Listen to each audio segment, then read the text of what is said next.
मेरा नाम संजय बंसल है और मैं विजय वाहिनी रोहिणी का संयोजक हूँ। आज हर तरफ गूंज है, एक बात चल रही है इस देश में, आरक्षण पे एक बड़ी बहस चल रही है कि आरक्षण में अब क्या होना चाहिए और किस प्रकार से होना चाहिए। हमारे देश में जब आरक्षण शुरू हुआ, भीमराव अम्बेडकर जी ने उसको शुरू किया, तो उन्होंने खुद कहा कि ये आरक्षण टेम्परेरी है और कुछ समय बाद इस आरक्षण को ख़त्म कर दिया जाएगा। लेकिन आज वो आरक्षण के नाम पर तथाकथित वोट बैंक बनाने की राजनीति शुरू हो गई है और उससे सिर्फ कुछ मुट्ठी भर लोगों का फ़ायदा हो रहा है और पूरे देश का उससे नुकसान हो रहा है। क्योंकि मैं देखता हूँ कि जिन जातियों को आरक्षण मिला वो जातियाँ आज तक भी फल फूल नहीं पाई है। अगर वो जाति फल फूल जाती तो क्या वो आज भी उनको आरक्षण लेने की जरूरत रहती?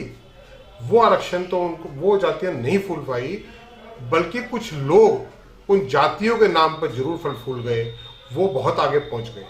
मैं एक छोटी सी बात बार बार मेरे को मन में पीड़ा भी देती है कई बार, और मैं रामजस कॉलेज से बीएससी का स्नातक हूँ।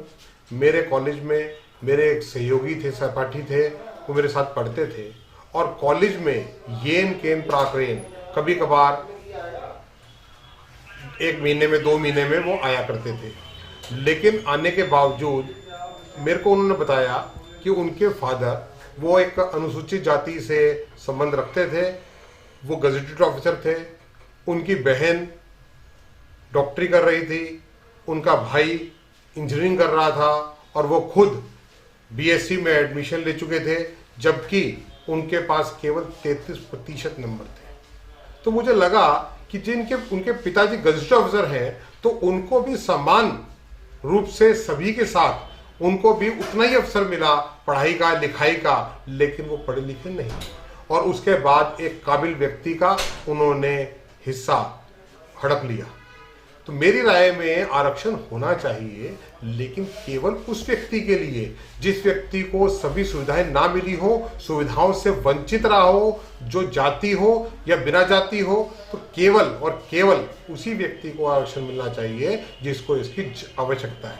अब उसने आरक्षण ले लिया और वो काफी बड़ा आदमी बन गया, और बड़ा आदमी बनने के बाद उसके खर्चे भी अनाप शनाप हैं। कई ऐसे लोग हैं जो मर्सिडीज गाड़ी में घूमते हैं, फॉर्च्यूनर गाड़ी में घूमते हैं, लेकिन उनके बच्चे आज भी आरक्षण का लाभ ले रहे हैं। तो बिल्कुल सर्वथा अनुचित है, क्योंकि उनको आरक्षण मिलने से उन्हीं की ही जाति के जो निम्न स्तर के लोग हैं जिनको आज आरक्षण की जरूरत है, उनको आरक्षण नहीं मिल रहा है। तो एक क्रीमी लेयर का जब बात उठी, अब मैं कहता हूं अब आज नई बात आ रही है कि ये जातियां हमें आरक्षण चाहिए।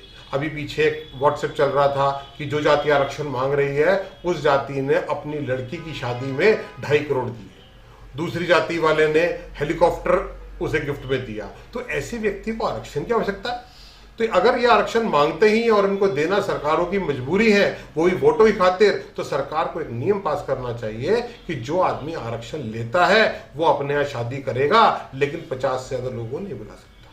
जो आरक्षण मांगता है उस पर रिस्ट्रिक्शन होनी चाहिए कि वो गाड़ी तो होगी, लेकिन वो अल्टो से ऊपर गाड़ी में नहीं घूम सकता। वो आदमी पर आरक्षण होना चाहिए कि वो फ्लैट में तो रह सकता है, लेकिन 2 कमरे से ज्यादा के फ्लैट में नहीं रह सकता, और वो भी उसके लिए कैटेगरी होनी चाहिए कि उसी तरह के फ्लैट में रहे। जब उसको आरक्षण चाहिए तो सुविधाएं किस लिए, और जब उसको सुविधाएं मिल रही है तो फिर आरक्षण किस लिए? तो दोनों चीजें अपने आप में कंट्राडिक्टरी हैं, और इसी कारण से जो दूसरे समाज के लोग हैं उनको भी आरक्षण के नाम पर आंदोलित हो रहे हैं, उनको भी आरक्षण की मांग करना अच्छा लगता है। जबकि मैंने हमेशा से सोचा है कि जिस आदमी ने हमेशा दिया है वही आदमी ऊपर उठा है, और जिसने मांगना सीख लिया और मांग के खाना सीख लिया वो आदमी कभी भी तरक्की नहीं कर सकता, वो आदमी हमेशा ही पिछड़ा रह जाएगा। जो जातियां आरक्षण की बात ही नहीं करती, उनके अंदर भी बहुत सारे लोग ऐसे हैं जो आज गरीब हैं, जो आज वंचित हैं, जिनके पास सुविधाएं नहीं है, लेकिन वो कभी आरक्षण की बात नहीं करते, वो कभी किसी हिस्सेदारी की बात नहीं करते, इसीलिए वो ऊंचे हैं। और यही कारण है कि आज वो समाज में गर्व से जी रहे हैं। तो इसलिए मैं जो भी इस बात को देख रहा है, मैं जस्ट न्यूज़ के माध्यम से अपनी बात कहना चाहता हूँ सभी समाजों के सभी व्यक्तियों को कि आज वो स्वेच्छा से जिस प्रकार से गैस के कनेक्शन लोग अपनी स्वेच्छा से छोड़ रहे हैं, उसी तरह स्वेच्छा से वो कहें ठीक है मेरी जाति इस आरक्षण में आती है, लेकिन मैं कभी भी, क्योंकि मुझको आरक्षण की आवश्यकता नहीं है, मेरे बच्चों में काबिलियत है, उनको आरक्षण की आवश्यकता नहीं है, मैं उस आरक्षण को गिव अप करता हूं ताकि उसी के समाज के लोगों का भला होगा, उसी के समाज के लोगों का भला होने से इस देश के लोगों का भला होगा। और जब देश के निम्न स्तर के, निम्न श्रेणी के जो आखिरी व्यक्ति है उसकी वो आगे तरक्की करेगा, और जब उसकी तरक्की होगी तो डेफिनेटली इस देश की तरक्की जरूर होगी। और मैं तो एक बात शुरू से हम कहते हैं कि लड्डू फूटेगा तो चूरा तो हमें भी मिलेगा। तो निश्चित रूप से अगर देश तरक्की करेगा तो देश के लोग तरक्की करेंगे, और देश के लोग तरक्की करेंगे तो देश तरक्की करेगा। ये कटु सत्य है। तो मेरी सभी से अपील है कि जिसको आरक्षण की आवश्यकता नहीं है वो खुद स्वयं अपने आरक्षण को छोड़े, और जिन जातियों के अंदर आरक्षण लागू नहीं है और उनको आरक्षण की आवश्यकता है उनको भी आरक्षण देना चाहिए, चाहे इसके लिए कोर्ट बैठे या इसके लिए विधान बैठे। और लेकिन आरक्षण के नाम पर जो गुंडागर्दी हो रही है खुली कि हम रेल की पटरी उखाड़ देंगे, हम पड़ोसी की दुकान जला देंगे, हम उसको जिंदा जला देंगे, इस तरह की जो पद्धति आ रही है वो देश को सिर्फ तोड़ने की पद्धति है, और कहीं फिर देश दोबारा गुलामी की जंजीरों में न जकड़ जाए। क्योंकि हम आज से अपने पूर्वजों से पुराने भी पूछते थे कि ये बताए कि आप लोग थे तो देश गुलाम क्यों हुआ, लेकिन वो उसका जवाब नहीं दे पाए। और अब वो बात समझ में आती है कि देश तो था लेकिन देशवासी आपस में एक दूसरे के इतने बड़े दुश्मन थे कि बाहर वाले ने आकर उनको संभाल लिया। तो दोस्तों दोबारा निवेदन है, दोबारा अपील है कि आरक्षण के इस जहर को दूर करो, और जिसको आवश्यकता है केवल उसी को आरक्षण का लाभ लेने दो। धन्यवाद।